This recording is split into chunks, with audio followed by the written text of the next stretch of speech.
Topic है black Adam movie. Black Adam movie के 5 सबसे मेन कैरेक्टर। सबसे पहला है ब्लैक एडम, यानी कि दूसरा है हॉकमैन, तीसरा है डॉक्टर फेज, चौथा है एडम स्मैशर, पांचवा है साइक्लोप्स। 5वीं मेंबर थी। जहां हमें एक राज्य दिखाया जाता है जिसका नाम कांदाक था। वहां का राजा काली शक्तियों का मालिक बनना चाहता था, इसीलिए उसे एक धातु की ज़रूरत थी जिसे एड्रियम कहा जाता था। इसलिए उसने अपने पूरे राज्य को ही बंदी बनाकर एक खदान में खुदाई करने लगा था। उसका राज्य एक प्रकार का तानाशाही राज्य बन चुका था। कांदाक के राजा का नाम एक्थॉन था, जो काली शक्तियों का मालिक बनना चाहता था। इसलिए उसने अपने पूरे राज्य में ऐलान कर दिया था कि जो भी एड्रियम को पाएगा वो सबसे पहले हमें देगा।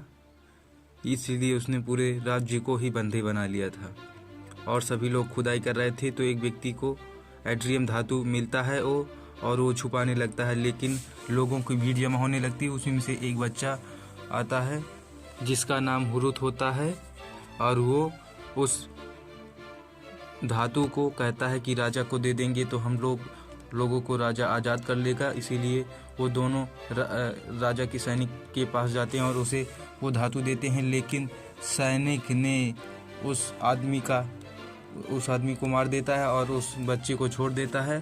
फिर वो बच्चा सबके लिए एक मसीहा बन जाता है और सब उसका साथ देने लगते हैं। तभी वहाँ का राजा उस बच्चे हुरुत का बलि देने लगते हैं। हुरुत लोगों के लिए अपना बलिदान देने जा रहा था, लेकिन तभी वहाँ वो किसी तरह एक खाई में जाता है। वहाँ पर उसे जादूगर मिलते हैं। जादूगर उन्हीं लोगों को चुनते थे जिनका दिल साफ होता था। इसीलिए उस बच्चे को चुना गया और उसे शक्तियाँ दी गई जिससे वो लोगों की सहायता कर सके। तभी एक्थॉन को एड्रीनियम से बने पदार्थ का मुकुट मिल जाता है, जिससे उसे काली ताकतों की असीम ताकत मिलने वाली थी। उससे पहले ही ब्लैक एडम, जिस गुरुत को जो ताकत जादूगरों के द्वारा दी गई थी, उससे वो जाकर पूरे कांदाक राज्य के राजा का महल तहस नहस कर देता है। उसी में राजा भी मारा जाता है उसके साथ।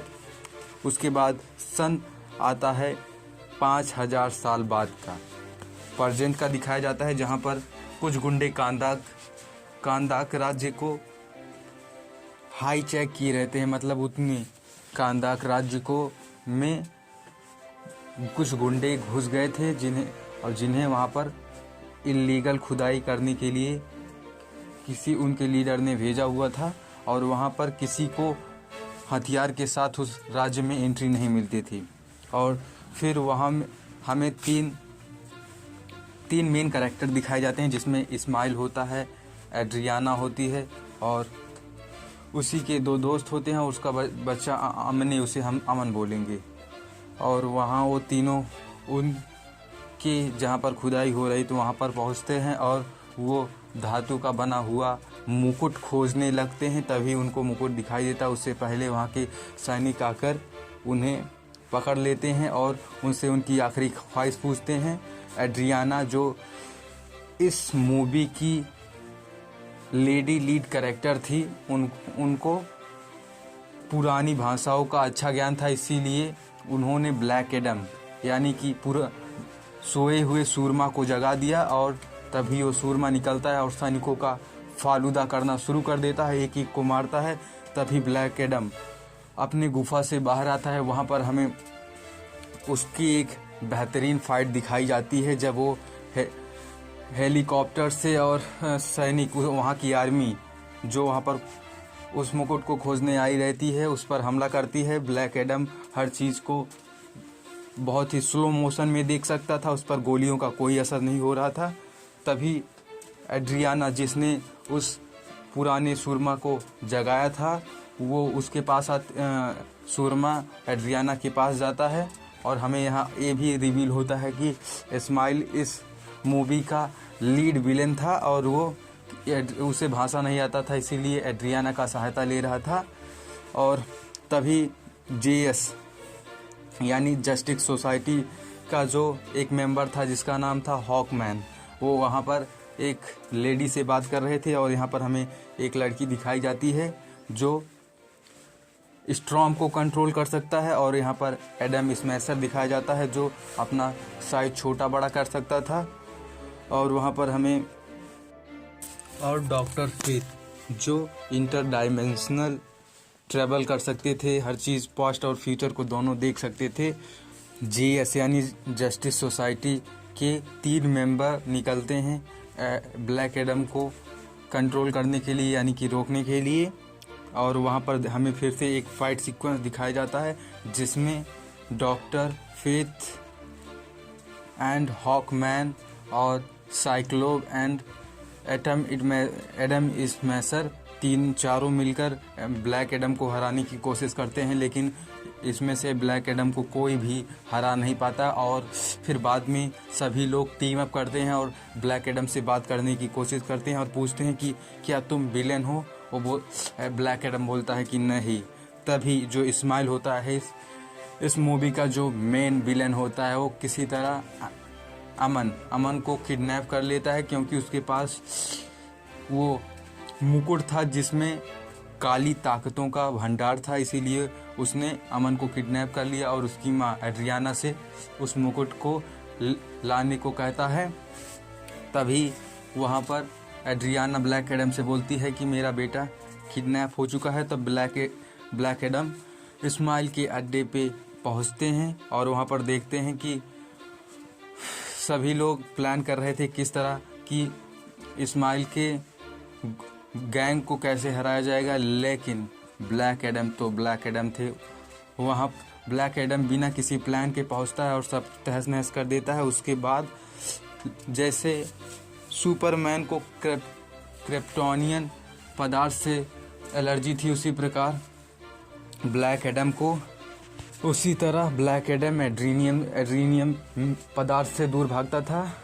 इसी वजह से वहाँ पर इस्माइल ने पहले से ही एड्रीनियम धातु का इस्तेमाल करके एक सील बनाया हुआ था। उसी सील के अंदर इस्माइल था और अमन भी था। और उसकी माँ से इस्माइल बोल रहा था कि वो कवच यानी कि मुकुट दे दो और बदले में अमन को ले लो। लेकिन इस्माइल जानता था कि उस मुकुट का एक राज था कि इस्माइल को ये पता था कि ब्लैक एडम जब गुस्से में होगा तो वो सब कुछ तबाह कर देगा। इसीलिए इस्माइल ने अमन को मुकुट लेने के बाद भी नहीं छोड़ा। और ब्लैक एडम ने जैसे ही इस्माइल मुकुट को पहनता है, तुरंत ब्लैक एडम गुस्से से इतना ज़्यादा गुस्सा होता है कि उसके अंदर से बहुत ज़्यादा एनर्जी निकलती है और इस्माइल मुकुट के साथ ही मारा जाता है। बाद में हमें ये पता चलता है कि उस मुकुट का राज था कि जो उस मुकुट को पहनते ही मर जाएगा वही उस मुकुट की असीम ताकतों का मालिक बनेगा। इसीलिए इस्माइल ने जानबूझकर ये ट्रैप किया था।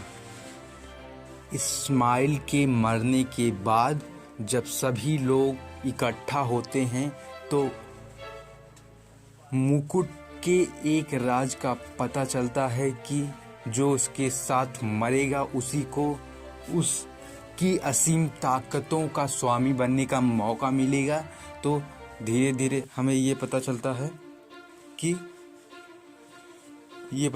कि इस्माइल धीरे धीरे जाग रहा है और वो समुद्र के थ्रू नरक से आता है, वहाँ से अपनी असीम ताकतों का, जिस प्रकार अच्छे जादूगरों के देवता का नाम सजैम था और बुरे देवताओं के जो राजा थे उनका नाम सबैक था।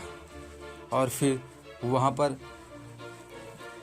एडम को किसी तरह सभी लोग कहते हैं कि इन्हें गहरी नींद में सुला दिया जाए और उन्हें एक ऐसी जगह भेजा जाए जहाँ से वो सजैम ना बोल पाए। इसीलिए उन्हें समुद्र के अंदर ब्लैक एडम को सुला दिया जाता है।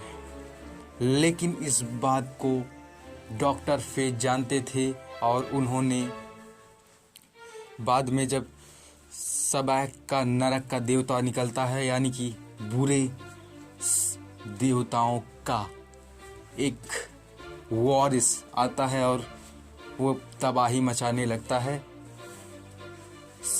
और फिर बाद में हमें ये पता चलता है कि इस्माइल तो मरा ही नहीं है अभी, वो अपनी खानदानी शैतानी ताकतों को लेकर समुद्र के द्वारा निकलता है और आके अपने वहाँ खानदान के सिंहासन पे जैसे बैठता तुरंत ही नरक का द्वार खुल जाता। ये बात सभी लोग जानते थे।